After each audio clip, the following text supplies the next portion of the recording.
Je tiens tout d'abord à vous remercier pour cette invitation, que j'apprécie beaucoup. D'une part, parce qu'en général, je pense que si on ne travaille pas avec les services publics comme psychotraumatologues, c'est-à-dire nous qui travaillons dans le privé, nous nous parlons entre nous. Mais la racine du travail sur le psychotraumatisme se trouve dans les services publics. D'autre part, c'est parce que j'ai remarqué qu'il y a cette très belle organisation, très articulée, très compétente, et c'est donc un grand honneur pour moi. Je ressens vraiment comme un privilège le fait de pouvoir vous exposer deux de mes idées dans le cadre d'un projet beaucoup plus vaste qui ne concerne pas seulement la psychotraumatologie, mais qui concerne vraiment une attention encore plus internationale au thème des troubles psychologiques des adolescents. Il est certain qu'il y a une situation, comme vous l'avez dit, de grande crise mondiale. Et en particulier, les adolescents sont très en crise, également parce que les adultes sont en crise. De plus, nous leur avons enlevé, nous en parlerons, une sorte de résilience fondamentale. Et à mon avis, c'est aussi la place de la dynamique de l'attachement, le soutien fondamental des adolescents que constitue leur groupe de pairs que nous avons supprimé à cause de la pandémie. Donc, à mon avis, d'un grand nombre de points de vue, y compris du point de vue de la psychotraumatologique, il est tout à fait évident que les adolescents sont profondément en crise. Et surtout, ce n'est pas leur faute, mais c'est à cause de toute une série de problèmes dans lesquels nous, les adultes, nous sommes aussi en partie très responsables. Et je ne sais pas si vous pouvez encore voir mes diapositives. À la demande des organisateurs, j'ai modifié quelques éléments. La première consiste à diviser cette matinée en deux parties. L'une qui durera environ 1 heure et demie et qui est plus frontale. C'est un contenu plus théorique. N'ayez pas peur, je vais vous donner les diapositives et c'est vraiment des choses à approfondir. Calculez que la moitié des choses que je vous dis dans cette heure et demie, il m'a fallu 10 ans pour les comprendre. Alors ne vous inquiétez pas si vous ne les comprenez pas tout de suite, en 1 heure et demie. Mais ce que je veux faire, c'est vous donner ces 2, 3, 4, 5 points de référence sur lesquels vous pouvez ensuite développer votre propre réflexion. Parce que, en plus d'avoir besoin, comme tout le monde, d'approches théoriques, après, il faut aussi traduire la théorie à une pratique qui est aussi, à mon avis, locale. Les pratiques, oui, il peut y avoir des pratiques nationales, internationales, mais les pratiques locales qui sont basées sur la réflexion, sur les besoins locaux ou les ressources locales sont très importantes, à mon avis. J'ai légèrement modifié le titre, comme vous pouvez le voir. Tout d'abord, j'ai mis au singulier, non pas les dimensions traumatique, mais j'ai mis la dimension traumatique dissociative. Car s'il y a un besoin aujourd'hui, c'est de pouvoir mieux délimiter la sphère traumatique. Maintenant qu'il y a, enfin, après tant de travail de la part de ceux qui s'occupent du traumatisme, un besoin de faire prendre conscience de l'existence des dynamiques traumatiques, je pense qu'il y a maintenant un besoin de délimiter. Sinon, on voit du traumatisme partout. Ce n'est donc pas sain. Gardez à l'esprit que raisonner de manière traumatique, c'est raisonner sur une bonne partie de la psychopathologie que l'on pourrait définir librement comme toute la sphère réactive de la psychopathologie, c'est-à-dire le malaise psychologique émotionnel qui naît d'une réaction à quelque chose d'autre. Vous comprendrez donc que si nous utilisons le traumatisme pour définir l'ensemble de la sphère réactive, nous finissons par devoir dire que nous devons utiliser un seul nom pour nommer la moitié de la population normale. Nous ne pouvons pas.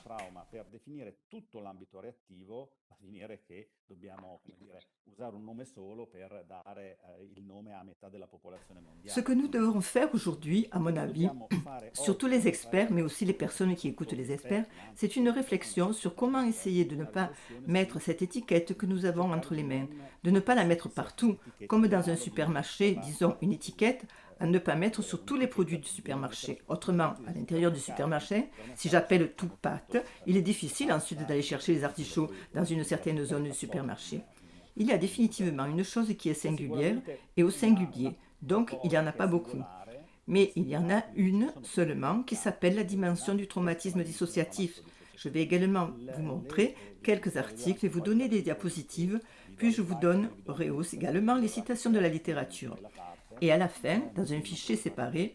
Alors, ne vous inquiétez pas, il existe à ce sujet des réflexions dont la plus avancée est actuellement menée en particulier par un ami et collègue très cher, Benedetto Farina, qui est le principal élève de Gianni Liotti et qui parle précisément de la nécessité d'identifier et de devenir compétent dans la gestion de la dimension dissociative traumatique. Voyez maintenant de quoi il s'agit. Le problème fondamental, précisément, est le suivant. À mon avis, et de l'avis de beaucoup d'autres aussi, c'est que nous avons perdu de vue le fait que nous ne pouvons tout simplement plus le voir et que nous ne l'avons quelque peu synchronisé. Le fait qu'elle existe et qu'il y a des raisons pour qu'elle existe et qu'elle se manifeste au niveau de symptômes individuels, de groupes de symptômes ou de dynamiques relationnelles individuelles, systématiques, sociopolitiques, voire de ce que l'on appelle la dissociation traumatique. Depuis quelque temps, le champ des spécialistes qui s'occupent des traumatismes graves, des traumatismes complexes, de l'évolution à l'âge adulte, des traumatismes graves de l'enfance, se sont réunis dans des groupes internationaux et nationaux qui ont cette définition. La Société internationale des associations, la Société européenne de dissociation, l'Association italienne pour l'étude du traumatisme et de la dissociation. Il faut donc penser que ces organismes, ces groupes de professionnels sont d'accord sur une question et que nous devons recommencer à parler, à réfléchir, à agir sur cette question de la dissociation traumatique, que nous en avons perdu la vue. Alors, sans en avoir dépouillé ou gâché la fin de ma discussion, j'ai laissé cette dernière heure et demie un peu ouverte, parce qu'on va voir où ça va aller, en fonction aussi de quelques-unes de vos interventions. Puis nous ferons une deuxième partie de la matinée consacrée aux questions que vous allez me donner, que vous m'aviez déjà envoyées, et éventuellement d'autres. Nous devons réfléchir au moins du point de vue, essayons d'accepter ce point de vue sur le traumatisme et la dissociation, où nous appelons le manque d'intégration et ses corrélats de la désintégration. Il ne s'agit pas d'une simple séquence, cela n'arrive pas comme ça. Un événement traumatisant se produit et par conséquent, il y a dissociation, désintégration. C'est tout à fait évident. S'il y a quelque chose qui se casse, alors il y aura quelque chose qui se casse et qui est cassé, qui est dissocié. Et ce n'est pas seulement un épiphénomène, une caractéristique connexe du traumatisme à la dissociation, mais c'est plutôt la caractéristique principale. C'est ce que pense le grand expert Van der Hart et ses collègues, en particulier Cathy Stiles et tous ceux qui suivent ce type de théorisation appelée théorie de la dissociation structurelle de la personnalité. Peut-être que quelqu'un de vous le saura. L'ouvrage de référence traduit en italien s'intitule Fantasmi del sé, fantôme de soi. La théorie de la dissociation structurelle et de la personnalité, c'est-à-dire qui voit et explique beaucoup de la dynamique traumatique, de la traumatisation à travers les aspects les plus simples ou les plus complexes de la dissociation. Il reprend la pensée de Pierre Janet, un grand psychologue et philosophe de la fin du XIXe siècle qui a travaillé avec Charcot à la Salpêtrière à Paris.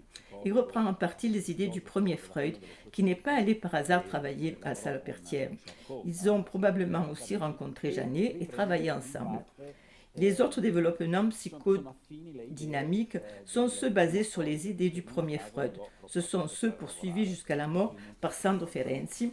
Donc, si on prend ces trois grands experts, grands fondateurs de la pensée psychotraumatologique, le premier Freud, puis Pierre Janet et enfin Ferenczi, par référence, on a déjà beaucoup.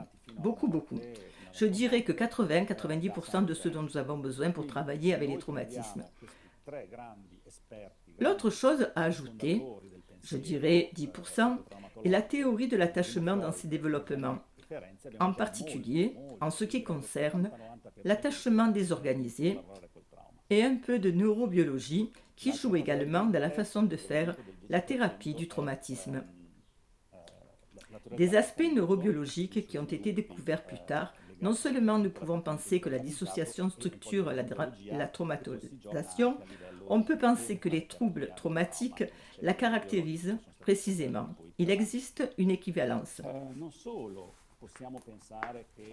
Nous pouvons dire que les troubles traumatiques sont des troubles dissociatifs, c'est-à-dire que si l'événement, la série d'événements ou un aspect continu de la vie d'une personne crée une rupture traumatique, un aspect dissociatif est créé qui structure ensuite l'ensemble du trouble. Il est évident que certaines personnes auront des aspects dissociatifs plus légers, liés à des événements traumatiques, à des traumatisations plus légères et plus simples. D'autres personnes auront des aspects traumatiques beaucoup plus complexes, beaucoup plus graves, qui sont liés à un niveau de manifestation plus complexe. La présence de la structure associative, par conséquent, dès que nous parvenons à comprendre quelque chose de ce couplage entre traumatisme et dissociation, nous parvenons tout d'abord à distinguer un domaine qui est clairement traumatique parce qu'il y a la présence évidente d'aspects dissociatifs et non seulement cela, mais nous parvenons à créer un continu de moins grave à plus grave qui, de manière très simple, nous pourrions dire que l'aspect post-traumatique, le plus simple, pourrait être défini en termes de diagnostic formalisé. On pourrait parler de troubles de stress post-traumatique ou de troubles dissociatifs de l'identité, plus complexes. Ils sont tous sur le même spectre. Ce sont tous des troubles post-traumatiques, des plus simples aux plus complexes. Si nous commençons à comprendre cela, je veux dire à mieux comprendre cette connexion, parce que nous commençons à mieux comprendre ce qu'est la dissociation, nous arrivons à le voir un peu plus, à le diagnostiquer mieux et aussi à le comprendre dans ses manifestations les plus complexes, les relationnelles surtout, mais au niveau de la relation entre thérapeute et patient. On peut aller jusqu'à donner cette définition qui est presque une de celle d'Elizabeth Holloway, une grande psychothérapeute psychodynamique américaine, grande spécialiste de la dissociation. Certains d'entre vous se rappellent peut-être avoir vu La dissociation Mind. C'est un livre de ces livres très importants et elle dit que le traumatisme et ce qui cause la dissociation devient une modalité tellement évidente et triviale que nous pouvons penser que si, lorsque nous mangeons bien, nous commençons à manier le terme, la théorie et la compréhension de la dissociation traumatique, nous commençons à comprendre qu'il y a une équivalence. Le traumatisme est ce qui cause la dissociation. Mais essayons de le démêler un peu mieux. C'est Howell. C'est une de ses citations. Et je remercie Benny Farine qui m'a donné cette très belle diapositive, bien illustrée d'un de ses livres qui n'a pas été traduit en italien. Comprendre et soigner le trouble dissociatif de l'identité, c'est-à-dire comprendre et traiter le plus grave des troubles post-traumatiques, le trouble dissociatif de l'identité. Selon elle, cela souligne l'importance des aspects dissociatifs. Tout d'abord, il faut penser qu'il existe une sorte de non-dit de toutes les écoles de psychothérapie, de toutes les orientations. La psychothérapie, à partir du moment où Freud a décidé d'abandonner la théorie de la séduction, ou en tout cas un aspect fondamental de ses études d'une dizaine d'années concernant les abus sexuels, survenus chez nombre de ces patientes hystériques que l'on appelait alors hystériques, nous les appellerons aujourd'hui probablement femmes atteintes d'un trouble dissociatif de l'identité et gravement traumatisées. Dès lors, il n'est plus question du fait que le soi est multiple. Nous naissons avec un soi qui n'est pas encore organisé. Si cela nous convient, si nous avons des situations, comme dirait Winnicott, qui sont suffisamment bonnes pour prendre soin de nous, et où nous éprouvons un sentiment profond, un sentiment ressenti de sécurité et de non-danger, de non-menace, ce n'est que dans ce cas que nous parvenons lentement à agréger un noyau de soi à plusieurs niveaux. D'abord somatique, puis relationnel et enfin interpersonnel, à moitié cognitif, qui est stable. En ce sens, on peut donc dire qu'une personne a un soi assez unifié. Les personnes ayant un soi unitaire, nous ne les appelons pas des traumatisés. Ils auront des problèmes d'aspect comme nous tous. Ils sont moyennement névrosés comme nous tous, car ils auront des aspects de difficulté à harmoniser des composantes de leur soi, mais par des aspects divisés, pas des aspects éclatés, multiples de l'ensemble.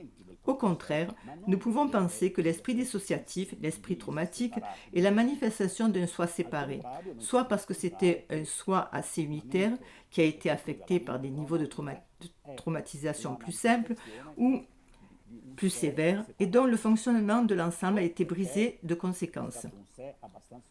Ou nous pouvons penser plus sérieusement que dans la phase infantile de 0 à 6 ans, je mettrai la phase entière de la naissance à la préadolescence, il y a des aspects, disons agrégatifs du soi, autonomes, véritablement autonomes par rapport aux figures de soins. La façon dont l'enfant est traité par les personnes qui s'occupent de lui est donc fondamentale pour la structure du soi. Si cet enfant, cette fillette, se trouve avec des personnes soignantes qui sont gravement négligées, son soi n'aura pas la capacité de s'agréger de manière suffisante, unitaire, autour de l'expérience de soins compréhensibles ou sensés. Au contraire, encore pire, si j'ai des parents, selon la théorie de l'attachement, on pourrait dire ceux qui ont peur et qui font peur. Ils sont traumatisants. Il est évident que mon soi, qui est en voie d'agrégation, devient encore plus divisé, encore plus fragmenté à cause des actions des personnes de mon entourage. Non pas tant par la négligence, mais par leurs actions. Nous parlons donc d'une dramatisation qui est liée à des actes globaux et donc mon soi ne sera pas seulement mal agrégé par le fait qu'il n'y a pas d'expérience suffisante de soins, mais il sera encore plus désagrégé par les actions fragmentées de mes soignants ou des personnes importantes de mon entourage en tant qu'enfant, en tant que petite fille.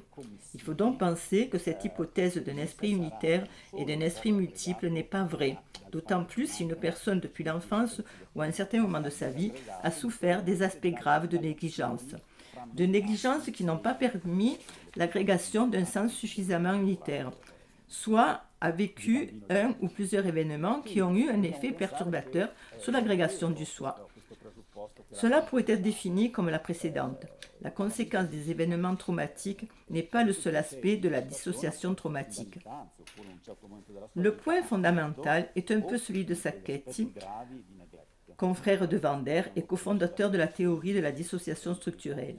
Il est évident que si je prends un marteau et un verre et je commence à lancer des coups sur le verre, celui-ci se brisera et éclatera en de nombreux monceaux, autant que les coups seront forts ou répétés. La question ne s'arrête toutefois pas là, parce que, en tant qu'être vivant doté d'une pulsion vers le long terme, vers la survie, vers la recherche du sens, parce que l'Homo sapiens est cet animal étrange qui cherche un sens à tout ce qui lui arrive, même face à des choses. L'être humain, de tout âge, ne s'arrête pas là. Il va aussi essayer de survivre aux aspects dédoublés et aux aspects dissociés résultant du traumatisme. Des dynamiques complexes vont donc se produire, qui vont au-delà de la simple conséquence suivante. D'abord, tout était entier.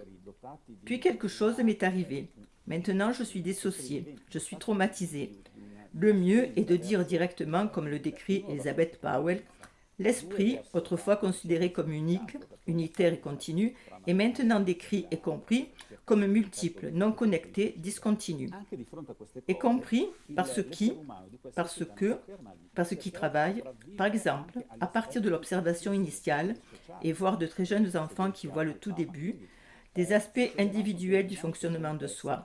Et puis après, ils voient ce qui agrège et ce qui désagrège ces aspects à la place, ou bien c'est étudié par ceux qui étudient le traumatisme, parce que le traumatisme crée typiquement des aspects multiples, non connectés et discontinus du fonctionnement du soi. Ces réflexions ont jeté les bases du remplacement de l'élimination par la dissociation comme mode principal de défense du moi contre les expériences intrusives accablantes. C'est un autre point intéressant qui vient de la psychotraumatologie, notamment de la déformation psychodynamique. Et cela explique de la manière suivante. Perché il trauma tipicamente crea degli aspetti multipli, slegati e discontinui del funzionamento del sé. Queste riflessioni hanno posto le fondamenta per sostituire la rimozione con la dissociazione come modalità principale di difesa del sé dalle esperienze intrusive e soverchianti. Questo è un altro punto interessante che viene dalle psicotraumatologi, soprattutto di formazione psicodinamica. Ed è spiegabile in questo modo. Les grands problèmes que pose le désaveu de Sigmund Freud et de ses études et des réflexions antérieures sur le traumatisme est la nécessité de le dépasser. Il a été désavoué, entre guillemets, et tous ses travaux antérieurs, pour se déplacer comme un mécanisme de défense de la dissociation qui était évidente parce qu'il a été étudié.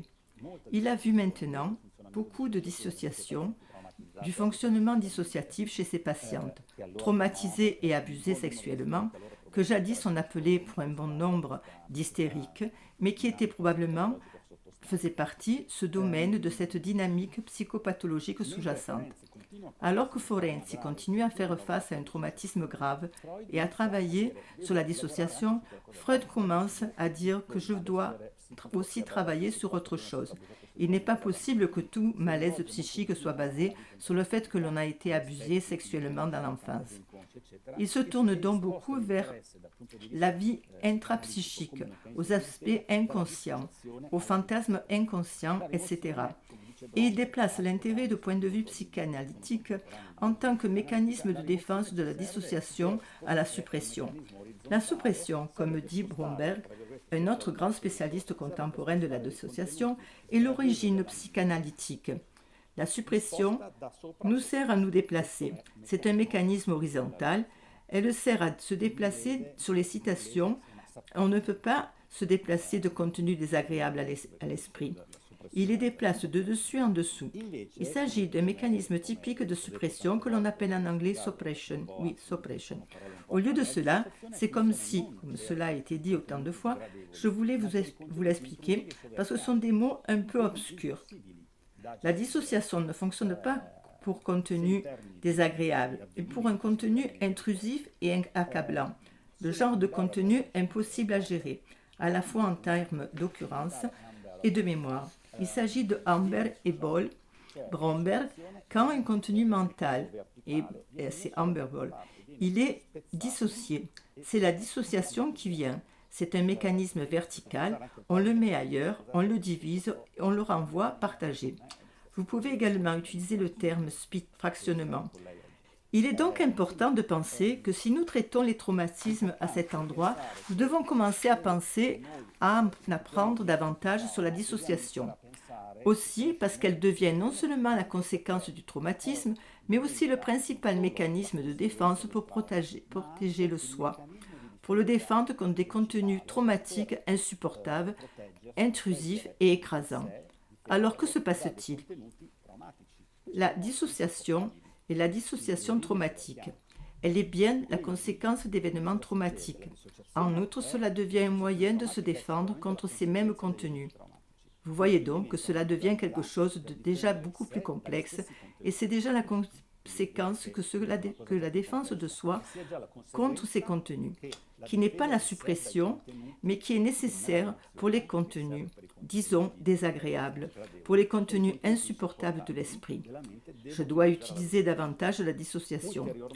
À ce stade, la dissociation devient, en plus d'être la conséquence du traumatisme, un mécanisme de défense. Elle devient même le processus structurel, la modalité fondamentale par laquelle l'esprit est structuré. Et ici, vous voyez le discours. Il va rejoindre ce discours qui n'est pas psychodynamique de Wander, qui lui parle de la théorie de la dissociation structurelle, de la personnalité ou du soi selon la façon dont on veut la définir. Vous voyez donc qu'il existe déjà de nombreuses facettes à ce mot étrange qui est la dissociation traumatique. Revenons un instant sur l'étymologie. Je ne sais pas si vous le savez, mais en ligne, il y a cet ancien dictionnaire d'étymologie italienne écrit par Pianigiani, et c'est de façon intéressante. Il n'est pas très précis scientifiquement. Ensuite, on a fait beaucoup mieux, mais pour avoir quelques stimulus, ce n'est pas mal. Le terme traumatisme vient du grec trauma, et exactement le mot n'est pas fracture, mais pour les Grecs, le traumatisme était perforation, un trou, qui reliait à un autre verbe, à un autre substantif qui est trou, trao en grec. Il a l'aspect de la plaie, de la blessure. Nous allons même jusqu'à Sanskrit, je ne le savais pas.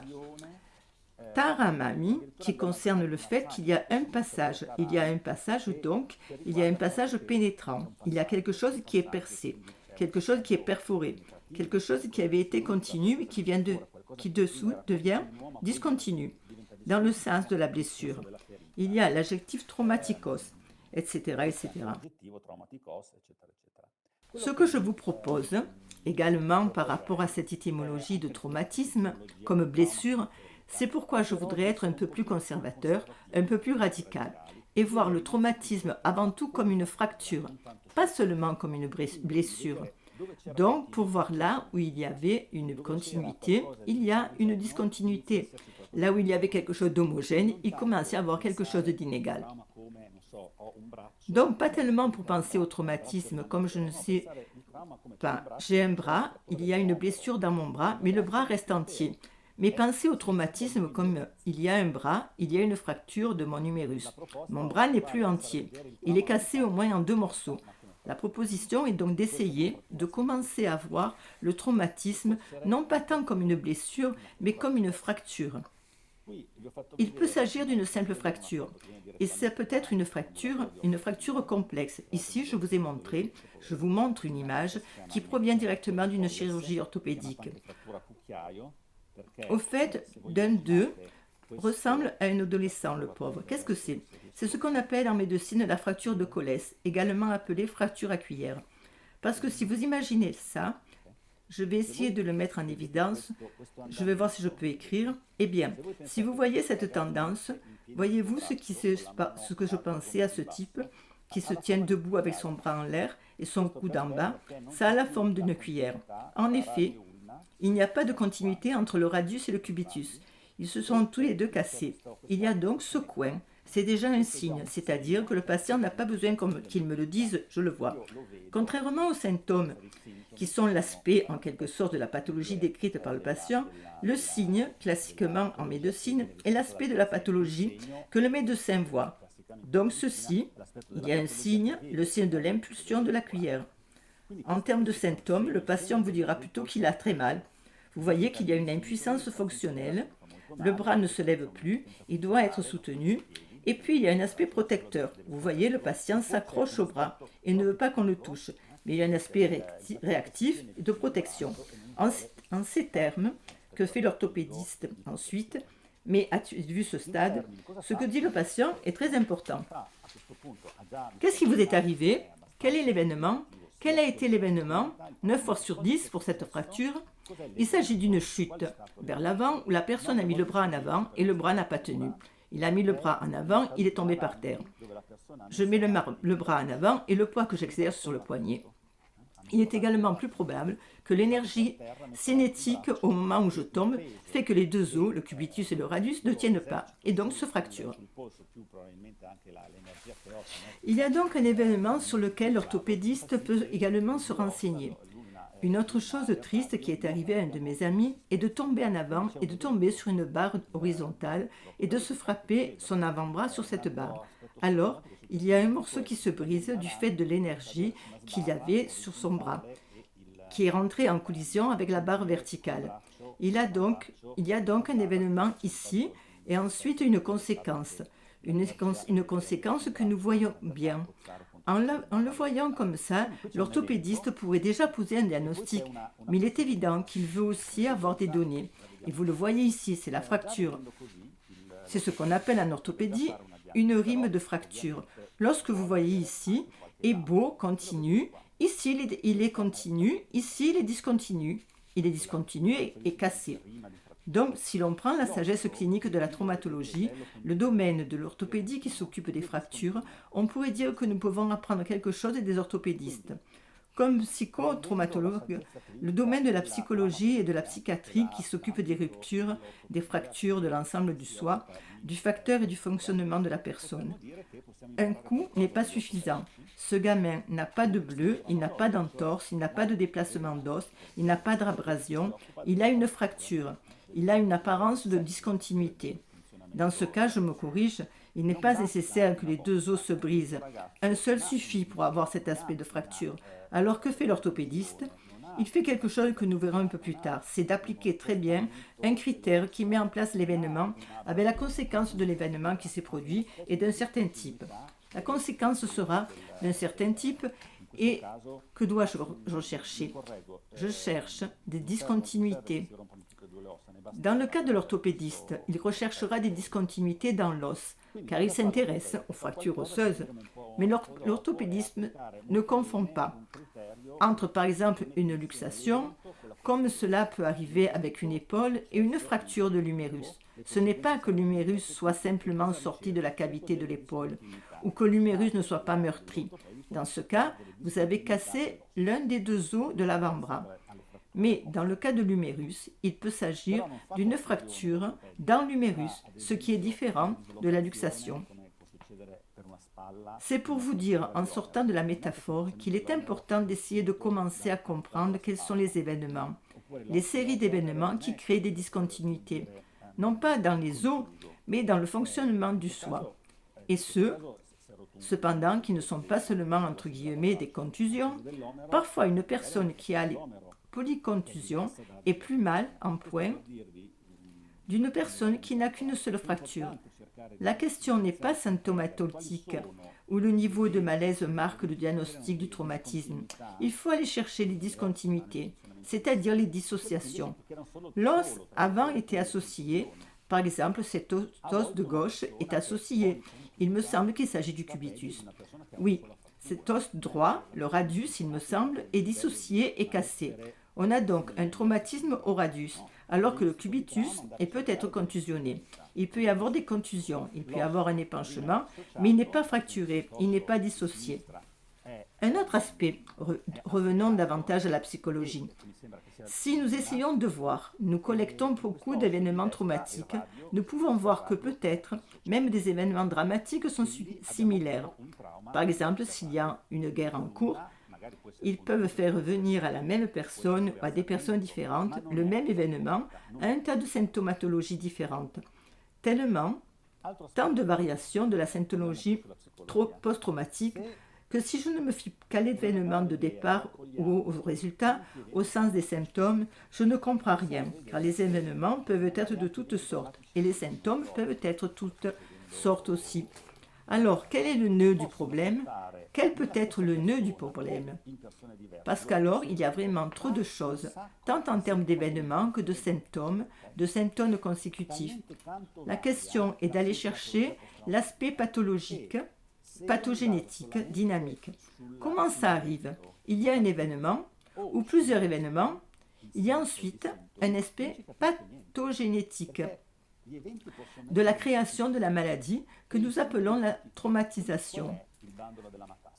Pathogénèse, appelons-le PG, est à la fin. J'ai les groupes de symptômes ou de syndromes, l'apparence, la symptomatologie des syndromes. Par conséquent, je dois me demander quelle est cette dynamique psychopathogénétique. Pourquoi, en effet, les événements peuvent-ils être plus nombreux et plus divers? Les symptômes, comme vous l'avez vu, peuvent être tous différents. Je dois donc essayer de détourner l'attention de l'événement. Je dois également détourner l'attention des conséquences et comprendre un peu mieux quels sont les aspects pathogénétiques du traumatisme. Quels sont-ils? Je vous ai mis sur la diapositive, puisque je savais que je m'adressais à de nombreux collègues qui travaillent avec l'enfance et l'adolescence. Qu'en est-il alors de la question du traumatisme de l'enfance, basé par exemple sur le fait de vivre dans une famille maltraitante? Et ce n'est certainement pas le problème. Ce n'est pas un simple traumatisme. Il y a une corrélation juste en orthopédie, toujours de la corrélation métaphorique. Disons, celle-là, j'ai dû aller chercher une photo africaine, car cette maladie en Italie n'existe plus, du moins je l'espère. Il n'y en a pratiquement plus. C'est le rachitisme. Vous voyez ces enfants, tous, 1, 2, 3, 4, 5, ils ont d'une manière ou d'une autre des os crochus. Celui du fond, qui est un adulte, qui était probablement comme ça quand il était enfant, a aussi l'air un peu de travers. Dans cette situation, l'aspect traumatique n'est pas seulement lié à un événement, mais à toute une trajectoire de développement de la personne. L'ensemble du développement a été problématique pour les os de ces enfants. Il existe malheureusement des enfants qui présentent des aspects problématiques de traumatisation tout au long de leur développement psychophysiologique, dont vous voyez que nous pouvons dans chaque enfant individuellement, et chacun avec sa propre variété, nous aurons des os qui sont crochus parce que ce sont des os extrêmement fragiles, probablement cassés à ce moment-là, et des os qui sont en train d'être cassés, mais en train d'être réparés. À l'intérieur de l'individu, nous avons des situations probablement plus en termes de situations psychologiques traumatiques. Dans le trouble traumatique complexe, nous avons des aspects du PTSD que nous dirions actifs et des aspects au lieu des résultats du PTSD et des aspects au lieu qui ne sont pas liés qu'à des problèmes graves de négligence. Vous comprenez donc bien que c'est une chose à traiter comme cette facture. C'en est une autre de traiter quelque chose comme ça, donc en quittant la terminologie de la métaphore orthopédique, Sandra Baita, qui est une auteure que je recommande vivement, tant pour la formation qu'elle propose que pour ses écrits.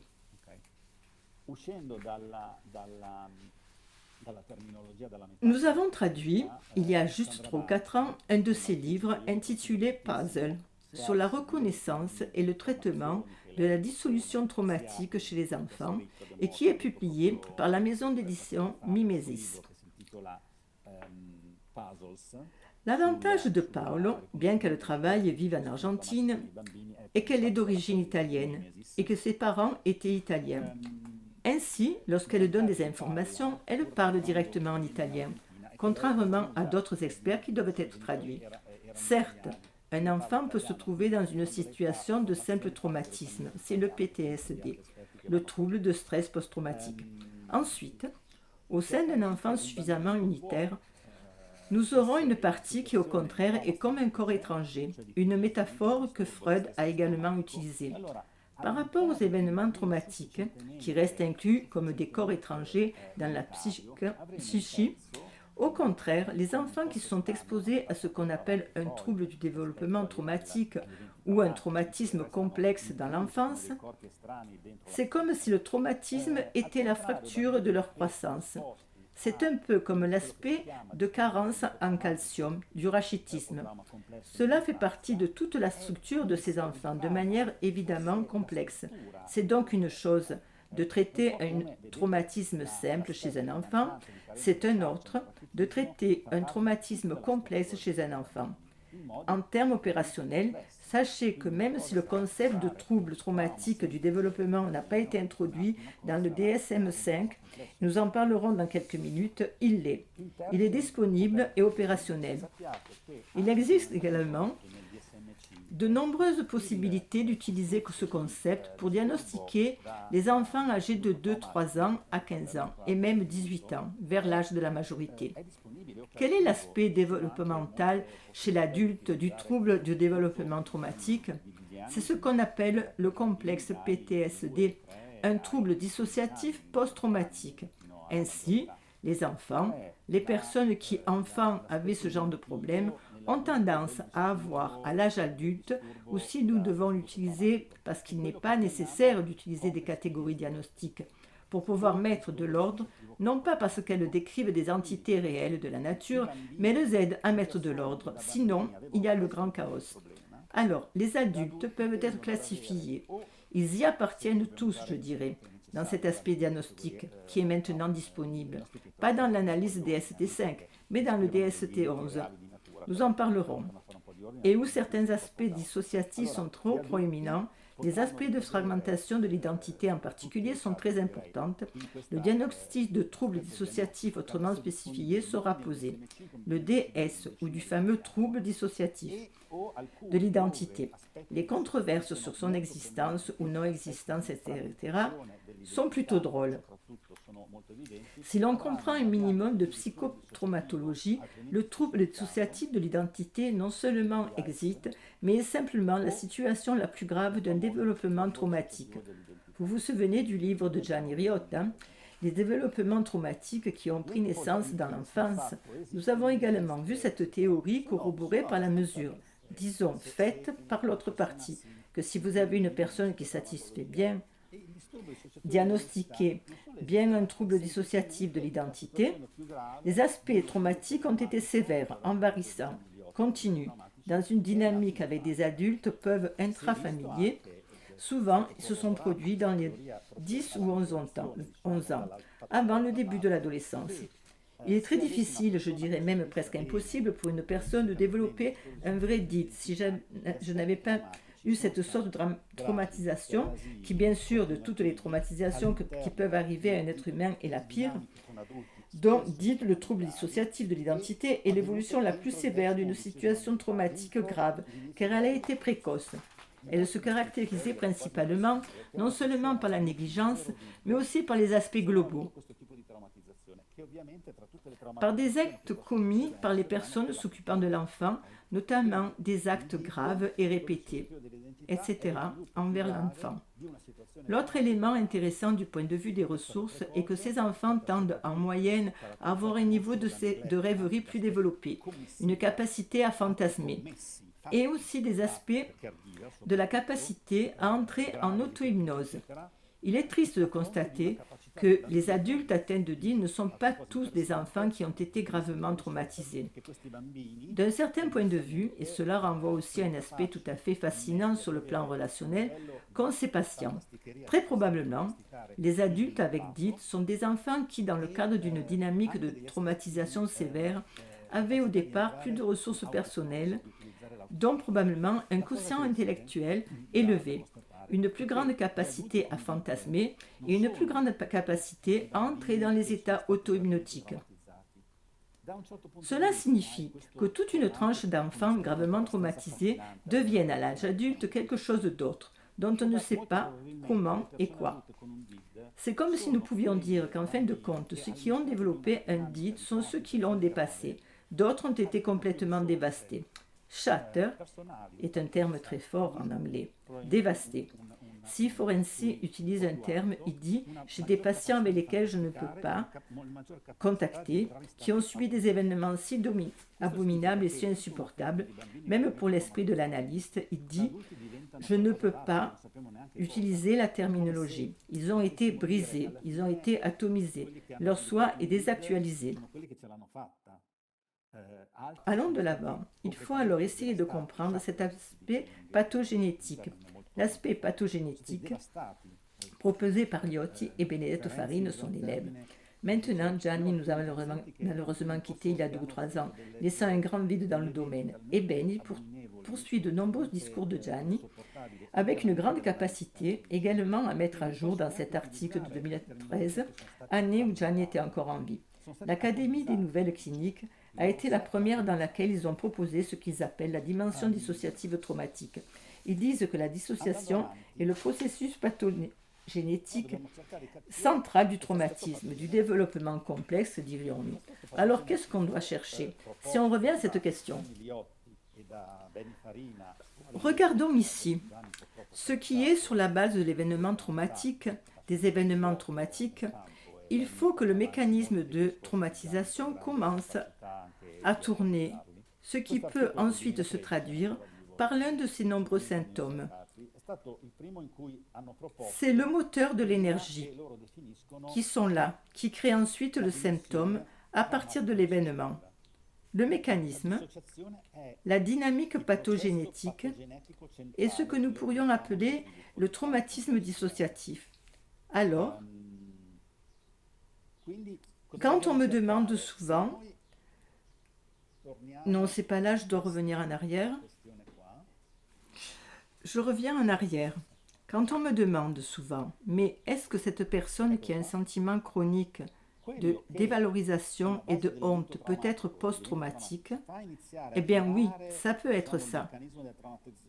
Ces crises d'angoisse post-traumatique, Oui, questo, come dire, peut-être. motore e Ensuite, l'energia si che cela c'è, peut être che cet aspect crea de il sintomo somatisation, poi dall'evento, puis-je être de mauvaise influisce humeur? dinamicamente Oui, mais sulla aussi come non. noi potremmo Qu'est-ce definire que ça veut l'interpretazione dire? traumatica.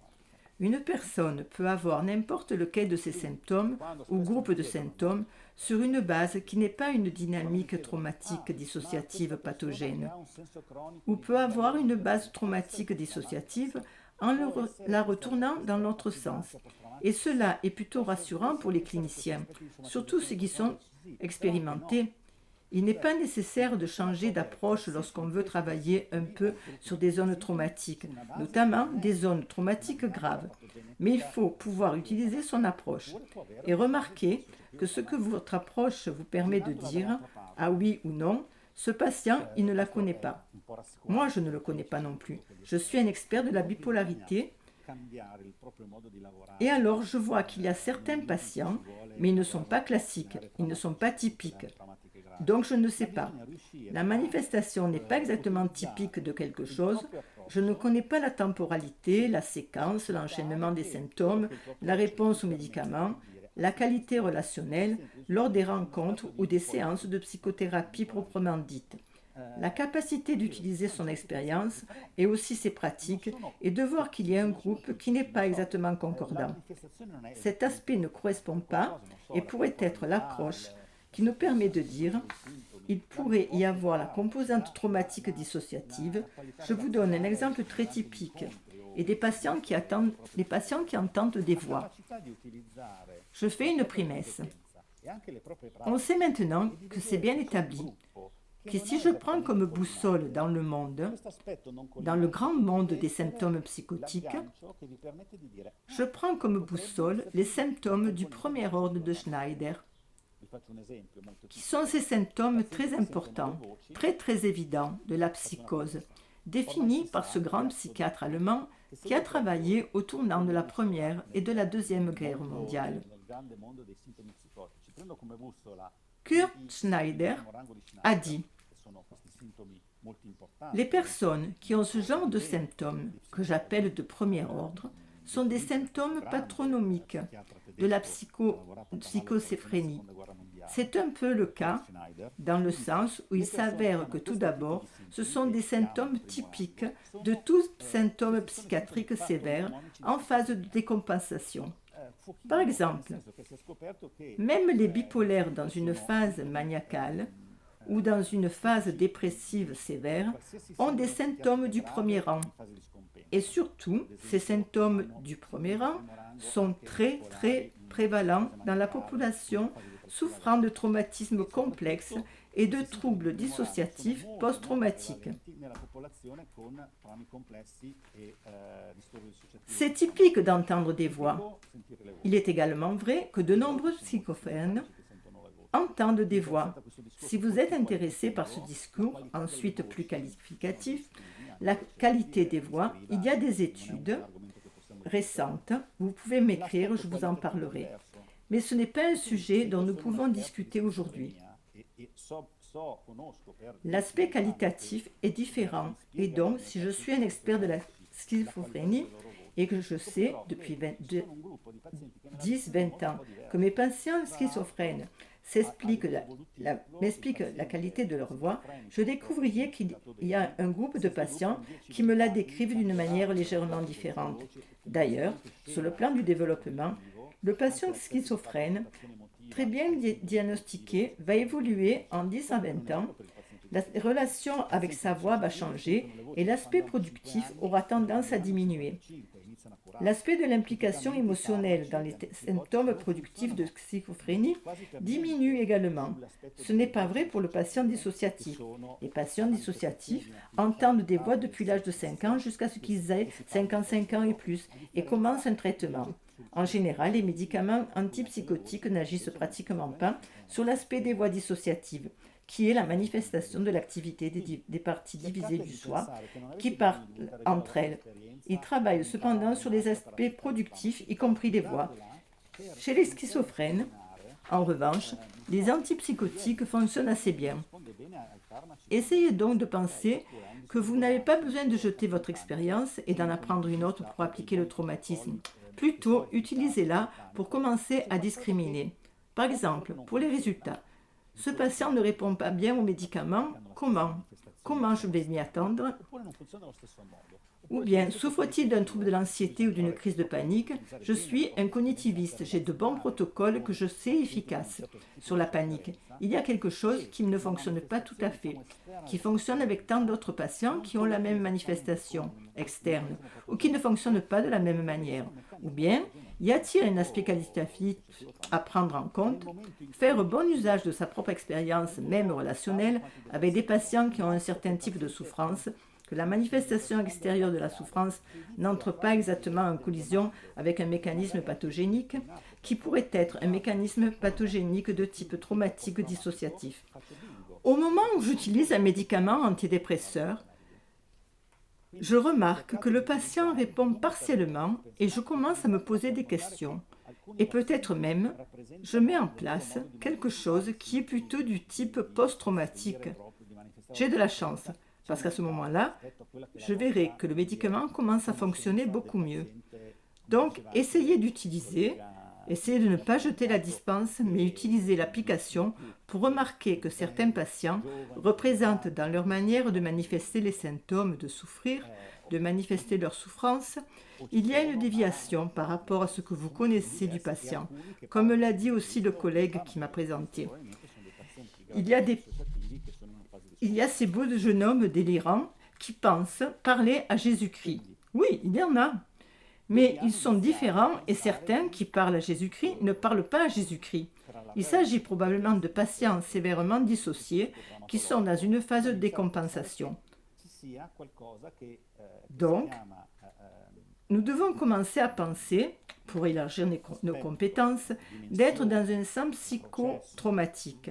Nous devons commencer à penser qu'il y a quelque chose qui s'appelle aspect, dimension traumatique, processus dissociatif qui caractérise le traumatisme et il existe un article plus récent qui a été publié en 2019, toujours de Farina, par la fille de Liotti, dont le nom est Mariana, et c'est une collaboratrice historique de Beni Farina, c'est Claudia Imperatori, qui est apparue.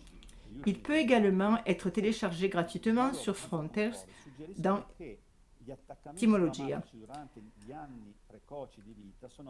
qui commence par résumer les aspects cliniques, épidémiologiques, neurobiologiques des 30 dernières années, qui, de manière assez unanime, suggèrent que les attachements traumatiques durant les premières années de la vie sont associés à des vulnérabilités psychopathologiques spécifiques basées sur les processus pathogénétiques dissociatifs.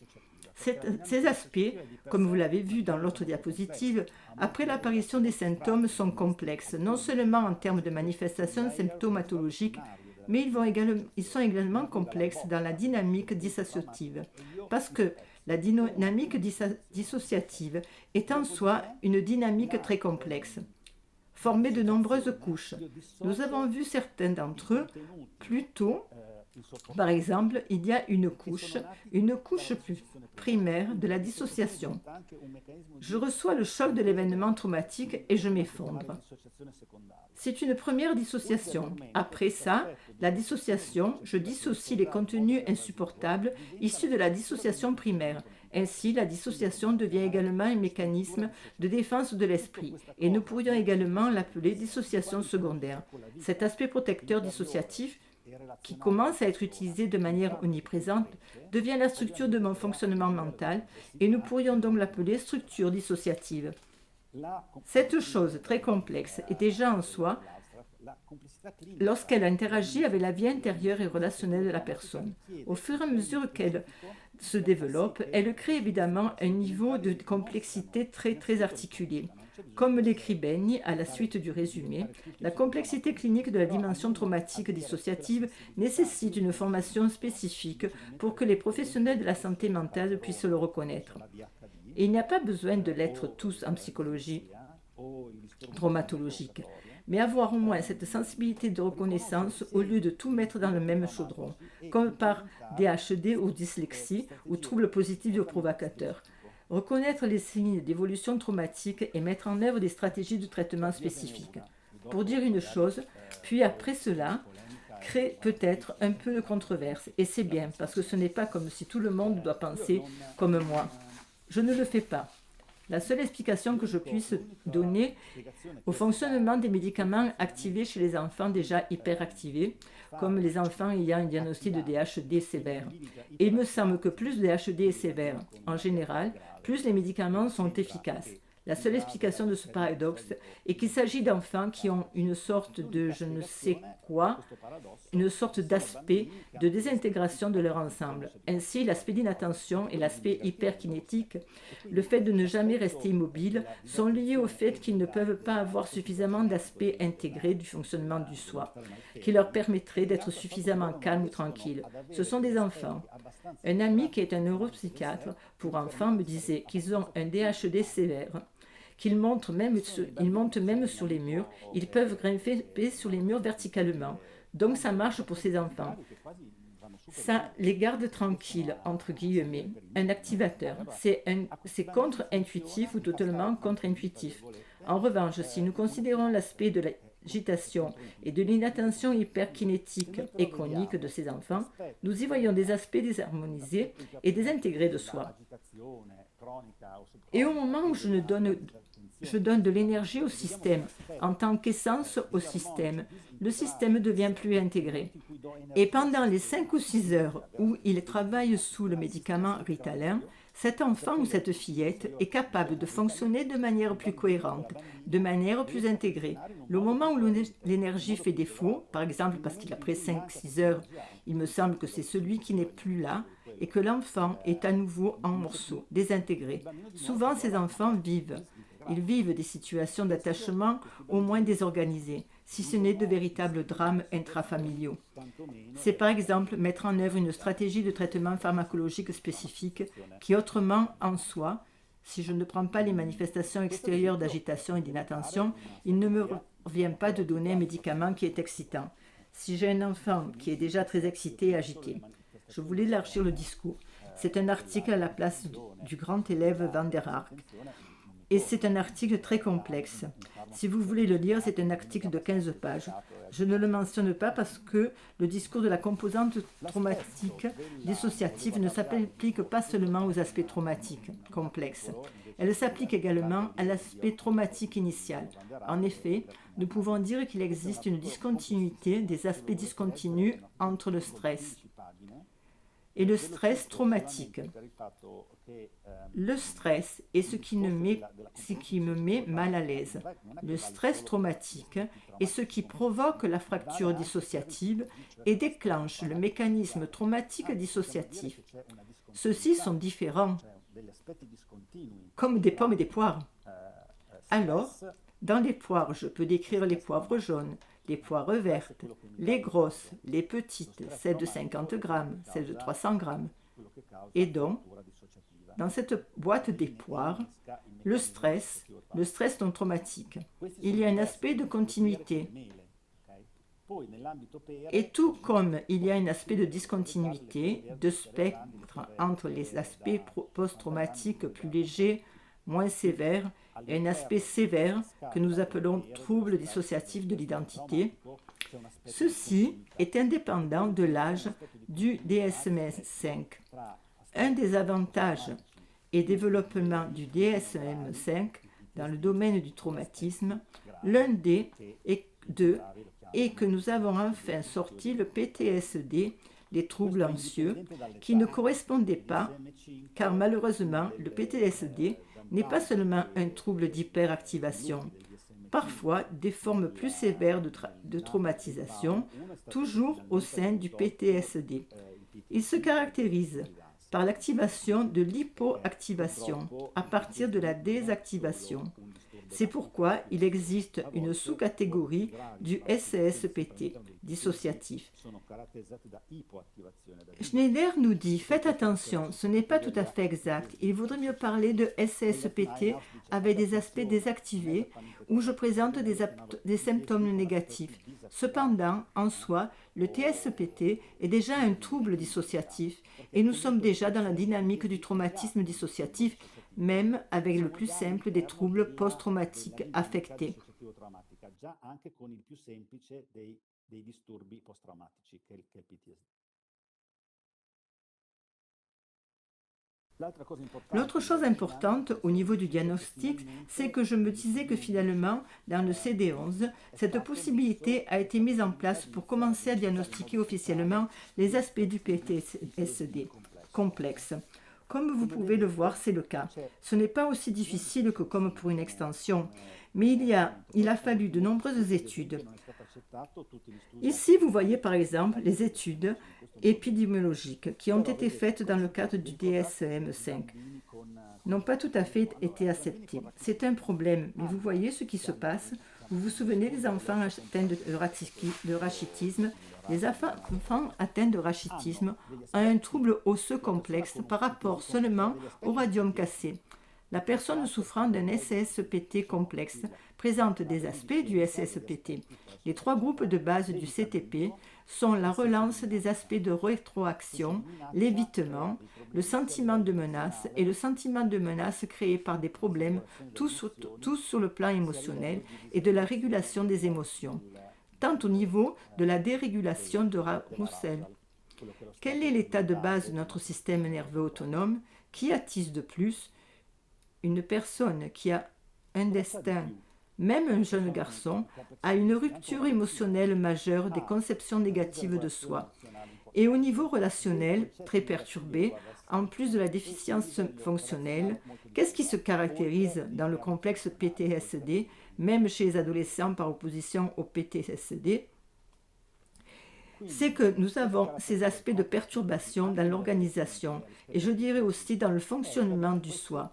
Ainsi, même s'il est très difficile de le définir, vous voyez qu'à force de travailler sur les traumatismes, nous commençons à y penser et à définir cette étrange chose qui est l'ensemble de toutes ces nombreuses articulations et l'ensemble dans le cas de traumatisme est fracturé. Comme en orthopédie, les os sont structurés. L'ensemble est donc fracturé, même de manière simple, par exemple comme dans le cas du PTSD. L'ensemble n'est plus unitaire. Le fonctionnement, l'expressivité, le mode de manifestation du soi, le mode de vie et le soi de la personne n'ont plus de perturbations d'organisation liées à des aspects séparés et fracturés de l'ensemble.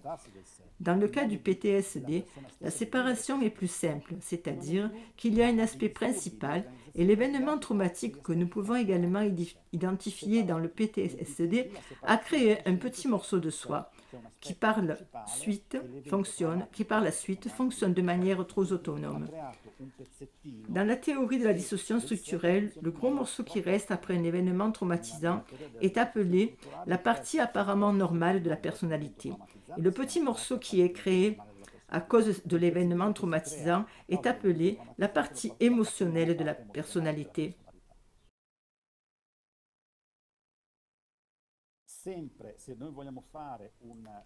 Si nous voulons faire un parallèle, puisque certains confrères travaillent beaucoup avec des enfants et des adolescents, la possibilité de diagnostiquer des aspects traumatiques complexes chez les enfants et les adolescents s'appelle le trouble du traumatisme lié au développement.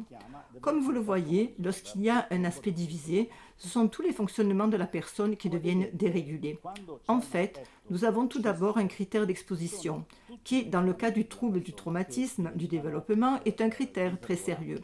Malheureusement, beaucoup d'enfants sont exposés à ce genre de situation, et c'est ce qui caractérise les troubles du développement traumatique. L'enfant adolescent a subi ou a été témoin d'événements indésirables multiples ou prolongés sur une période de moins d'un an. Dès l'enfance et le début de l'adolescence, il existe un critère très restrictif, très contraignant. Malheureusement, même en utilisant ce critère très restrictif, nous avons des centaines d'enfants et d'adolescents dans n'importe quel centre de la sécurité sociale. Nous avons au moins 10, 20, 30 adolescents, si ce n'est plus, ce qui implique qu'ils sont exposés à ce genre de choses. Par conséquent, même si l'enfant ou l'adolescent est au début de l'exposition, qui doit durer au moins un an, il doit commencer dans l'enfance ou au début de l'adolescence. En outre, les deux situations graves suivantes doivent être incluses d'incidents de violence interpersonnelle, expérience directe attestée.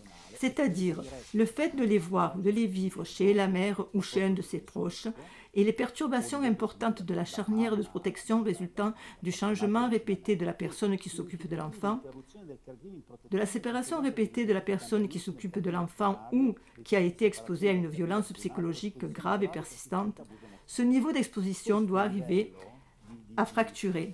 Il est évident qu'il y a ce qui reste entier par rapport à cela. Comment une personne peut-elle grandir entière, en quelque sorte, avec un moi assez harmonieux et unifié? Personne, pas seulement. Quelle est la preuve que cette exposition crée des dommages? C'est que l'enfant ou l'adolescent doit avoir des problèmes à tous ces niveaux, des articulations émotionnelles, des articulations physiologiques, de l'attention comportementale, des articulations rationnelles du moi et une durée d'au moins 6 mois du trouble. Même en prenant tant de symptômes et tant de gravité de l'événement, des éléments déclencheurs, nous avons encore beaucoup de gens, nous le voyons, nous les diagnostiquons dans notre unité. Ces enfants et adolescents sont parfois regroupés. Par exemple, s'agit-il d'enfants adolescents qui se trouvent déjà dans une communauté protectrice parce qu'ils ont déjà été reconnus comme maltraités ou, et c'est un discours qui commence enfin à avoir lieu en Italie aussi, nous devons considérer comme acquis que les enfants issus de situations d'adoption complexes, en particulier d'adoption internationale, sont très probablement déjà dans cette situation. Nous devons donc commencer à former des familles, à penser que l'enfant que vous avez adopté est un enfant qui bénéficiera certainement beaucoup de ce que vous ferez en tant que parent adoptif. Mais vous devez devenir des parents adoptifs qui sont des professionnels du traumatisme. Parce que l'amour n'est pas la moitié, comme on dit. L'amour ne suffit pas. Ils ont été trop blessés. Et comment adopter un enfant avec une jambe cassée? Vous devez aussi faire les choses techniques en tant que parent, parce que l'enfant a une jambe cassée. Jusqu'il y a 2 ans, lorsque les gens ont commencé à penser à ces choses ou à dire ces choses, j'ai entendu que certaines personnes étaient également très sensibles, des professionnels très compétents, travaillaient avec des associations d'adoptants, etc. Que disons-nous alors si nous disons que « Désolé, mon chien s'agite et cela me suffit ». Assez, assez, arrête. Après, je vous le présenterai, mon chien. Et qui réagissait à tel propos jusqu'à 2-3 ans en arrière en disant « Mais si nous le disons, après personne n'adoptera ses enfants ». Ou bien les parents disent « Alors je dois adopter une personne, un enfant malade ?» Et finalement, non. Mais même si vous pensez l'adopter et que vous pensez que l'amour suffit, au mieux vous adoptez un enfant de 4, 5, 6 ans et au mieux il arrive à tenir avec de l'affection, avec des soins généraux. Cette bombe non explosée, jusqu'à ce qu'ensuite cet enfant devienne un adolescent et s'expose à la vie et s'expose au fait qu'il est quitté par sa copine, quitté par son copain, qu'il peut être taquiné, il doit atteindre un niveau de stress ou de compétition qui est physiologique dans un groupe d'adolescents. Alors il explose. Ensuite, nous avons des adolescents qui ont des crises psychotiques, peut-être parce que la boîte de Pandore a été ouverte, de leur dissociation traumatique, de leur traumatisation complexe que, dans le meilleur des cas, des parents très aimants ont réussi à garder et, à envelopper dans de l'ouate. D'autre part, dans des situations beaucoup plus typiques et fréquentes, les parents adoptifs se trouvent déjà en grande difficulté pour gérer les aspects dissociatifs post-traumatiques avant même l'adolescence, ou certains de la préadolescence. Il doit également y avoir un différentiel fonctionnel. Vous voyez, c'est en termes de dissection d'études, de zones individuelles symptomatiques. C'est un peu la première diapositive que je montre avec le traumatisme, puis plus tard avec l'explosion, avec tous les symptômes qui l'entourent. Comment se fait-il qu'il n'ait pas été accepté dans le DSM-5, ce diagnostic? C'est dû au fait que le DSM-5 a besoin de simplicité. Il n'a pas besoin de mécanismes psychopathogénétiques et même d'un manuel qui ne tient pas compte des causes. Vous comprenez donc que nous avons atteint un point de friction majeur, même avec la manière, disons, standard de poser les diagnostics. Parce qu'alors, ce que disait Umberto Cielo en 1980, le PTSD a été accepté dans la 3e DSM-3 comme la seule pathologie, le seul diagnostic causal. Plus on avance dans la traumatisation complexe, plus les critères rigides de fiabilité, de simplicité diagnostique, de caractérisation des manuels surtout des manuels officiels, surtout du DSM, deviennent un habit très serré. Je vais conclure par deux choses. Si nous sommes encore à 20 minutes, j'aurai le temps. Quels sont les pièges inévitables, parmi tant d'autres, dans le travail avec le traumatisme? Maintenant que vous avez de l'expérience, vous pouvez les éviter. Surtout les plus simples sont évitables.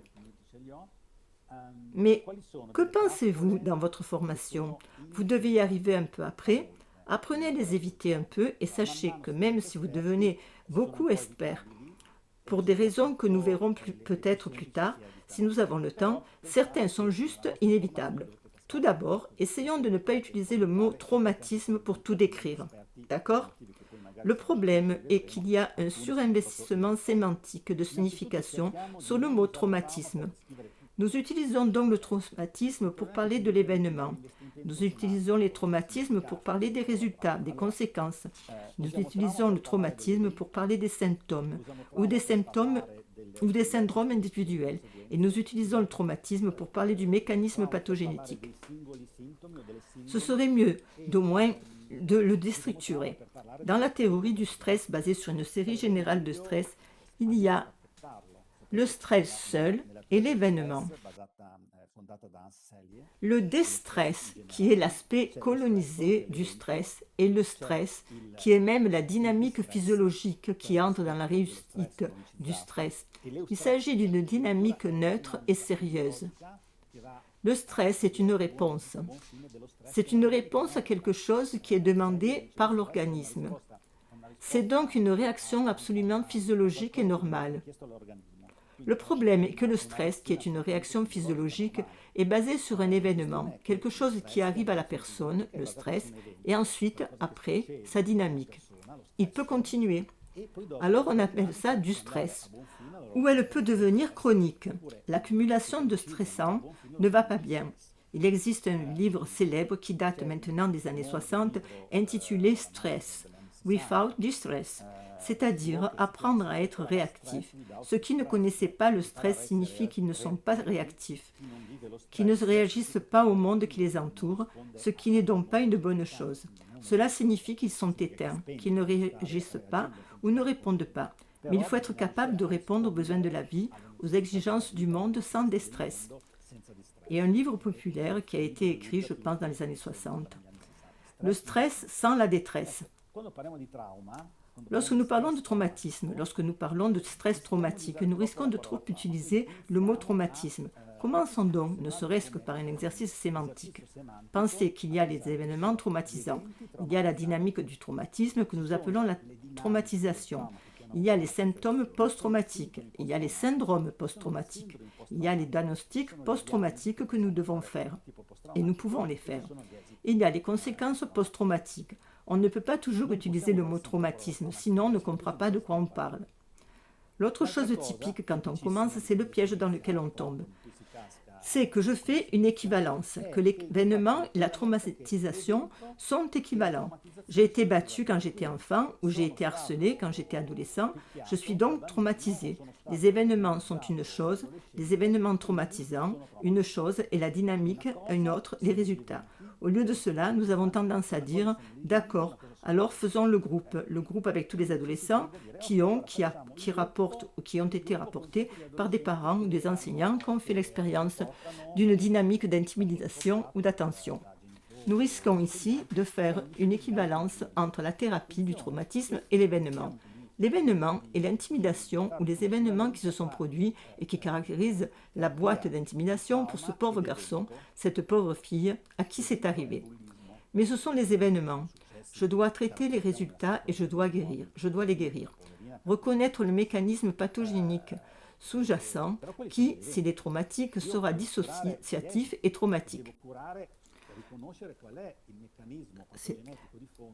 L'autre chose curieuse, c'est que l'un des nombreux surinvestissements sémantiques du mot « intrigue » est quelque chose à propos d'être très malade. Comme les événements sont très intenses et traumatisants, cela signifie que la personne est très malade. Le problème est plutôt l'inverse. Juste si vous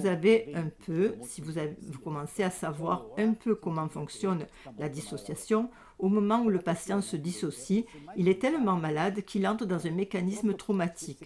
Puis il vit et stabilise l'aspect dissociatif. Ces aspects sont également défensifs, ils protègent. Pour prendre un exemple tragique, même pas si loin dans le temps, le pont Morandi à Gênes a été soumis à une intensité de traction et à des problèmes beaucoup plus importants avant de s'effondrer. Au moment où il s'est effondré, il s'est dissocié, il s'est brisé en morceaux. Toutes ces intensités sont passées à zéro, c'est évident. Du point de vue du diagnostic, le pont Morandi qui s'est effondré est pire que le pont Morandi debout. Mais du point de vue de l'intensité du problème, de la tension, des barres d'accouplement, etc., c'était pire avant qu'il ne s'effondre. Alors attention que parfois des aspects non traumatiques que nous appelons définitivement réactifs, mais pas traumatiques, que nous mettons dans le grand pot des troubles de l'adaptation, parfois la manifestation et la souffrance à l'intérieur liées aux événements ou à l'événement. Les événements sont plus importants dans les troubles non post-traumatiques que dans les troubles traumatiques. Ne faites donc pas l'équivalence entre intensité et traumatisation. Il souffre beaucoup, il est donc traumatisé. L'autre chose est, quand vous commencez aussi à comprendre une certaine séquentialité entre l'événement et le malaise. Essayez de ne pas tomber dans le syndrome de Sherlock Holmes dès que nous entrons dans la dynamique également du PTSD qui lie l'événement,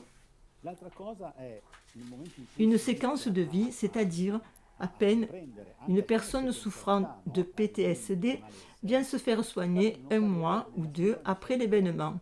L'événement se guérit souvent 5 ans plus tard, 10 ans plus tard. Au cours de ces 5 ou 10 ans, des choses se sont produites qui ont rendu son trouble initial un simple trouble traumatique très complexe, d'où la linéarité qui est également très visible dans le PSPT. Déjà dans le cas du PSPT, il n'est parfois plus là et encore moins dans le cas d'un aspect traumatique complexe. Comment être? Je ne sais pas. Vivre les 10 premières années de sa vie avant d'être enfin reconnu et placé dans une communauté de jeunes, ayant vécu avec un père violent, maltraitant et une mère chroniquement dépressive, mais quel genre de problème de dramatisation totalement non linéaire la personne rencontre-t-elle? Ne recherchez donc pas trop la linéarité, mais plutôt les aspects développementaux et relationnels, même en tant que thérapeute de la complexité. Il y en a certainement au début, ou du moins nous pouvons créer des modèles qui ont leur propre simplicité dans l'événement du traumatisme surmontant la résilience. Maintenant, nous allons voir comment. La traumatisation, en revanche, ne l'est pas. Ne considérez pas l'ensemble du domaine des traumatismes comme si vous étiez Sherlock Holmes qui doit partir à la recherche des causes. Ce n'est pas comme ça. L'autre chose, c'est que c'est lié à un autre aspect compliqué de commencer par la traumatisation de la dissociation, et qu'il y a toujours le risque d'être plutôt absolu quand on entre dans le domaine du traumatisme. Et puis, où je vois des manifestations post-traumatiques et je les juge, ou je ne les vois pas, mais je les juge. Et quand je dis que ce n'est pas un traumatisme, le patient ne me manipule pas, ou au contraire, il me manipule. Je reste fascinée. Je suis fascinée par la complexité, la curiosité, la particularité de certains symptômes dissociatifs. Les flashbacks, pour eux, qui sont des symptômes assez fréquents, sont tout à fait fascinants. La personne n'est plus dans ce moment présent, elle est retournée. Peut-être à l'époque où elle était dans les tranchées, où elle était pendant la guerre, le parallèle de ce piège, c'est-à-dire d'exagérer ou de ne pas voir, s'occomiser, de juger les symptômes ou au contraire de les accepter pour ce qu'ils sont et d'être trop fasciné. Le parallèle du diagnostic est de ne pas diagnostiquer le traumatisme, de ne pas le voir. Rester dans une position de diagnostic hypo-inclusive ou au contraire de voir le traumatisme partout et donc de mettre en œuvre une position de diagnostic hyper-inclusive. Je vous rappelle que si au lieu d'utiliser un diagnostic, une vision plus développementale et plus relationnelle, je peux créer une belle diapositive préparée par Annabel González et Dolores Masquera, 2 grandes expertes espagnoles en intrigues complexes, que probablement certains d'entre vous, surtout si vous êtes dans le domaine, vous les connaissez. Je peux au contraire créer une certaine continuité, mais en utilisant des aspects d'analyse de complexité et liés à l'attachement, donc relationnel. Commençons par les situations non traumatisantes, par exemple. Non seulement l'attachement sécurisant n'est pas traumatisant, mais il accroît certains aspects de la résilience. Ainsi, les enfants qui ont un attachement sécurisant, une dynamique d'attachement sécurisante, vivent des expériences qui sont le contrôle du traumatisme. Ce sont des expériences au cours desquelles leur soi s'agrège de plus en plus. Ils ne se sentent pas protégés et ensuite ils explorent le monde, comme il le dit. Comme le dit aussi Broadley, l'enfant qui se sent en sécurité commence alors à explorer le monde. De plus, ils ont des aspects qui sont ancrés en eux, des compétences relationnelles et des compétences cognitives qui renforcent considérablement les aspects de la résilience.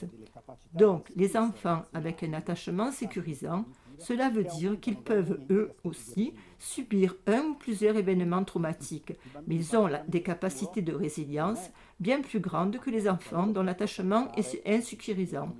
D'autre part, si nous nous désengageons et nous nous dirigeons vers des situations d'attachement non sécurisées, il n'y a pas de sécurité, mais il y a un aspect d'attachement qui peut être l'aspect d'évitement ou l'aspect anxieux, ambivalent.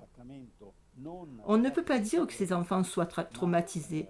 Ils ne le sont certainement pas. Ils ne sont pas aussi bien lotis que les enfants qui ont des événements d'attachement sécurisés. Ces enfants doivent endurer des aspects qui ne sont pas traumatisants, mais qui le sont certainement. Ils créent de la souffrance et ils créent aussi des développements logiques qui ont leur propre aspect de difficulté basé sur le manque. Des années de silence, des silences qui reposent sur le manque d'écoute des parents parce que ces derniers sont concentrés sur leurs problèmes personnels et familiaux. Ils sont déprimés ou ils font eux-mêmes partie d'un attachement évitant ou préoccupé.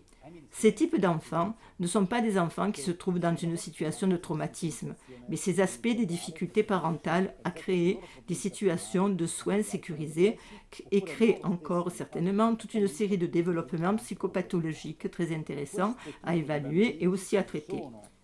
L'étape va vers quelque chose de plus grave, en termes d'événements non physiologiques et malsains. C'est ce qu'on appelle l'attachement désorganisé. Les parents ont des aspects craintifs ou confiants. Ils sont eux-mêmes des parents avec leur propre automatisme d'enfance ou un attachement désorganisé. Et cet aspect est, disons, un aspect intermédiaire entre des situations non traumatisantes ou encore des situations saines, comme l'attachement sécurisant, et des situations définitivement traumatisantes, caractérisées par des abus physiques, émotionnels ou sexuels. Vous devez lire sur cet aspect transitoire de l'attachement désorganisé Gianni Liotti, en commençant par un article qu'il a fait dans une revue appelée Dissociation. Et c'est un article fondamental si vous voulez en savoir un peu plus parce que vous vous intéressez soit à l'attachement, soit à la pensée de Gianni Liotti. Écrivez-moi et je vous enverrai ses coordonnées. Je le mettrai dans la bibliographie. C'est cet aspect qui nous intéresse ici. Les enfants adolescents qui ont vécu ce genre de choses. En retournant en arrière, ceux qui ont eu cela ont aussi eu l'autre chose. Il n'y a pas de situation interne pour le traumatisme intrafamilial, c'est-à-dire l'aspect traumatisant de l'attachement désorganisé, un développement négatif de l'attachement désorganisé. Certains enfants connaissent un attachement désorganisé sans en avoir le niveau. Ce niveau de sévérité de la traumatisation manifeste. Cela vous donne aussi une idée. Si vous pouvez raisonner dans cette complexité, pour revenir à des mesures plus simples comme celle-ci, ce que disait Janet également, les événements traumatisants produisent leur effet désintégrateur en proportion de leur intensité et de la durée répétée. Je conclus avec ceci, avec ce miroir graphique et avec une définition, disons, très générale des aspects traumatiques qui est la suivante. Alors, les événements, ils sont tous, en eux-mêmes, potentiellement traumatisants. Les orthopédistes le savent. Vous pouvez avoir une fracture, même assez grave, à la suite d'une chute anodine. Les fractures graves ne résultent pas uniquement de chutes graves. Cela peut arriver. Il est plus rare que des chutes anodines créent des dégâts importants, des fractures majeures. Donc tous les événements sont potentiellement traumatisant. La question est de savoir quelle est la transition entre un événement potentiellement traumatisant et un événement traumatisant. La légende est plus bas. C'est un aspect totalement subjectif, une sorte de boîte noire qui est liée à la façon dont le sujet gère l'événement. La personne qui est frappée par l'événement aura des aspects de résilience à l'événement et des aspects de vulnérabilité. Que se passe-t-il? Si l'événement provoque des aspects de la capacité d'intégration, du traitement, de l'adaptation à l'événement, si l'événement dépasse les capacités qu'on regroupe dans le terme de résilience, où l'événement va stimuler, il va vers des aspects de vulnérabilité. La personne sera dominée par l'événement par rapport aux capacités de la personne, donc cela deviendra traumatisant. Si l'événement est traumatisant, il va créer des aspects discontinus, dissociés, brisés. Le fonctionnement de soi sera discontinu. La traumatisation va avoir lieu et ensuite il va commencer à avoir des signes, des symptômes, des intégrations dissociatives. Cet aspect se trouve sur la flèche bleu clair. C'est ce que fait l'orthopédiste chaque fois qu'il est aux urgences et c'est un chirurgien traumatologue. Il y a des gens qui ont des événements et il évalue si ces événements ont cassé l'os ou pas. Ils ont été débordés ou pas, ils ont été débordés, il y a un traumatisme et ensuite il y a une fracture. La personne met donc un peu de côté l'événement parce qu'à ce stade il est plus important et commence à se concentrer sur la recherche de symptômes et de signes de la fracture. A l'inverse, si l'événement n'est pas traumatisant, mais tout de même lourd et fatigant, il ne permet pas de surmonter les aspects de résilience. L'événement sera stressant, mais pas traumatisant. Nous parlons de stress dans cette partie supérieure avec la flèche en bleu foncé. Nous parlons d'un stress du côté de la flèche bleu clair. Nous parlons de stress traumatique. Donc cette flèche bleue, la personne est remplie d'événements stressants, mais pas traumatisants. La personne aura toute une série de difficultés qui caractérisent également et qui les lui rappellent. C'est un mauvais moment, je m'en souviens comme un mauvais moment. Et il ou elle aura toute une série de manifestations de malaise qui nécessiteront une certaine période de récupération. Et les manifestations du malaise se rapportent à un ensemble interne intact. Elles ne supportent pas à des symptômes dissociatifs. Elles peuvent entrer dans la très grande catégorie des symptômes qui se rapportent aux troubles de l'adaptation. Je le répète, parfois un trouble de l'adaptation est, en termes d'intensité symptomatique, plus sévère qu'un PTSD. Revenons aux aspects de la traumatisation. Que dois-je faire à ce stade? Un travail de diagnostic, comme le fait l'orthopédiste, et je recherche les symptômes, signes désintégrés, dissociés. Et j'aurai, en fonction des symptômes et des signes que je recueille, un spectre de syndromes traumatiques allant du moins au plus grave. Non seulement à ce stade du travail de diagnostic, je suis encore dans une phase où certains regroupements et syndromes sont caractérisés comme aigus et transitoires, c'est-à-dire que la personne est définitivement dans une phase et qu'il y a un impact de type traumatique. Mais c'est toujours une phase fluide. Cette phase est une phase aiguë et transitoire de sa traumatisation. Si ici, moi, le système soignant, je peux encore agir sur l'aspect résilience, le syndrome aigu, par exemple, le trouble de stress aigu, se rétablit et la personne donc n'est pas traumatisée. À l'inverse, si les aspects symptomatiques du syndrome se structurent, ils se stabilisent, je vais commencer à entrer dans les catégories de discrétion diagnostique, y compris les troubles de la personnalité post-traumatique, qui sont liés au syndrome post-traumatique. Ce n'est qu'à ce moment-là que je ferai une thérapie intégrative. Quand je vous disais l'erreur de prendre l'événement et de le rendre équivalent, même en termes thérapeutiques, au traumatisme, c'est de tout sauter et de dire « cette chose vous est arrivée, donc je vous traite ». Au contraire, à partir de l'événement, la thérapie doit être intégrative, doit se baser sur les aspects désintégrés manifestés par le sujet par rapport à l'événement. L'événement étant traumatisant, il y a donc des aspects désintégrés et dissociés. Je ferai une thérapie basée sur un bon diagnostic, en attendant aussi de voir si le syndrome est stable, de type intégratif. Donc, et je conclus, parce qu'il est presque 11 heures. Le mécanisme, c'est une définition, disons, assez utilisable, qui tente de rassembler de nombreux concepts. Le mécanisme que vous voyez, on n'utilise pas seulement le mot traumatisme. J'ai essayé de décortiquer les aspects, disons, sémantiques du mot traumatisme. Le mécanisme de traumatisation, Les modes de traumatisation ont une base. La base est subjective. Il s'agit d'une expérience unique et individuelle, d'un événement, d'une série d'événements ou d'un ensemble de conditions durables. L'événement, la série d'événements ou les conditions durables ont une qualité qui dépasse les capacités de l'individu. La résilience, la capacité d'intégration de la personne est dépassée. Les événements ou les contenus mentaux, comme dirait Bromberg, sont insupportables, non supportables. Ils sont accablants, ils sont atroces, ils sont insupportables, ils sont horribles. Le fait de ma capacité intégrative de manière ponctuelle, un événement ou de manière répétée, une série d'événements ou de manière chronique. Ma capacité d'intégration est dépassée. Cela me fait échouer, au moins dans cette situation ou dans plusieurs situations. Je n'arrive pas à vivre et à activer cette capacité, à rester présent et à mettre en place cette capacité d'intégration. Donc je ne peux pas mettre mes sentiments ensemble. Je ne peux pas mettre mes émotions et mes pensées ensemble. Je ne peux pas donner de sens à l'expérience et je ne peux pas donner de sens dans un sens suffisamment cohérent de moi-même et par rapport à l'autre.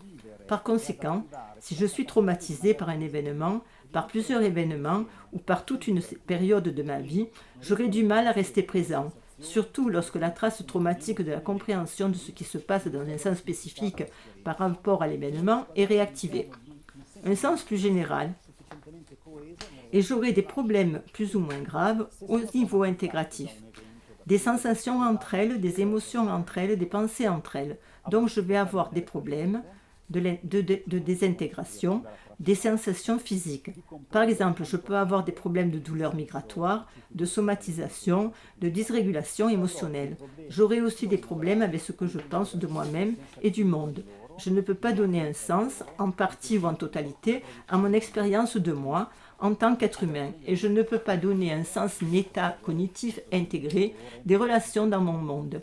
Avrò dei problemi di disregolazione emozionale, avrò dei problemi anche su quello che io penso di me stesso e del mondo, non riesco a dare significato in parte o in toto alla mia esperienza di me come essere umano e non riesco a dare un significato metacognitivo integrato delle relazioni me-mondo, me-altri e me con me stesso. Resilienza, ho sentito parlare La résilience. J'ai entendu beaucoup de discours, même mauvais, sur le concept de résilience.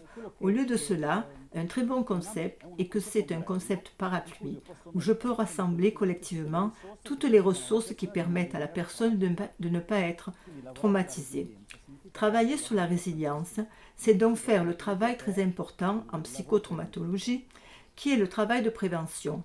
Il s'agit d'une fonction active de l'individu, parfois volontaire, consciente, parfois basée sur des capacités psychophysiques autonomes et automatiques.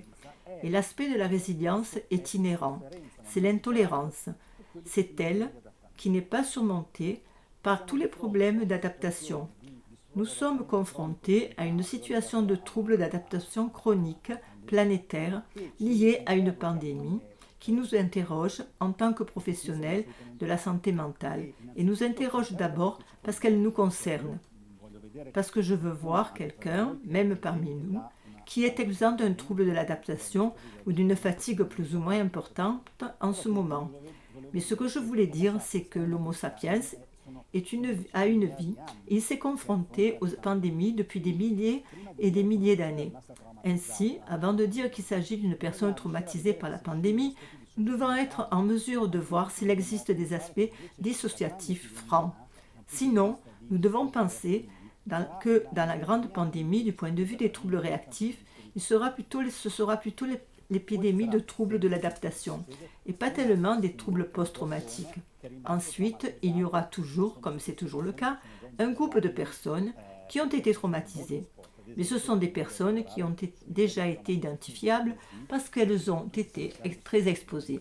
Par exemple, il faut travailler sur les niveaux de dramatisation du PTSD.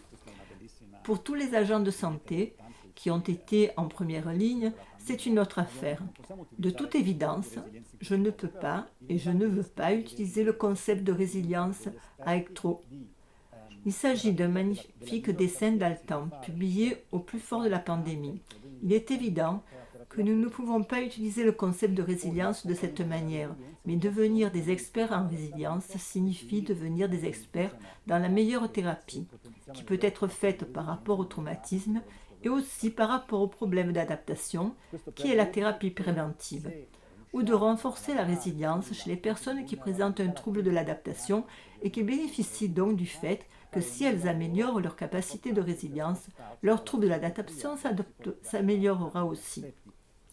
C'est pour vous dire que si nous pouvons travailler sur l'aspect de la vulnérabilité latente et aussi, il est évident, de la résilience, nous ferons un travail important pour passer de la psychiatrie, des aspects toujours curatifs de notre intervention, aux aspects préventifs. Il vaut toujours mieux prévenir que guérir. Même les anciens le disaient. Je vais m'arrêter car il s'agit de Judith Armand. Il s'agit de notre deuxième partie de la journée basée sur vos questions. Cependant, même ceux d'entre vous qui nous écoutent en termes de vidéo ou les collègues français qui nous écoutent en traduction, il y a un livre, le livre original est Truman Recovery. Il s'agit d'un livre essentiel, mais si vous ne voulez pas devenir un expert en intrigue, simplement parce que vous êtes un professionnel de la santé mentale, c'est le livre à lire avec une grande majuscule. Je vais m'arrêter un instant et si vous avez des questions sur ces choses, les aspects très conceptuels, très frontaux de la journée, dites-le moi. Ditemi pure.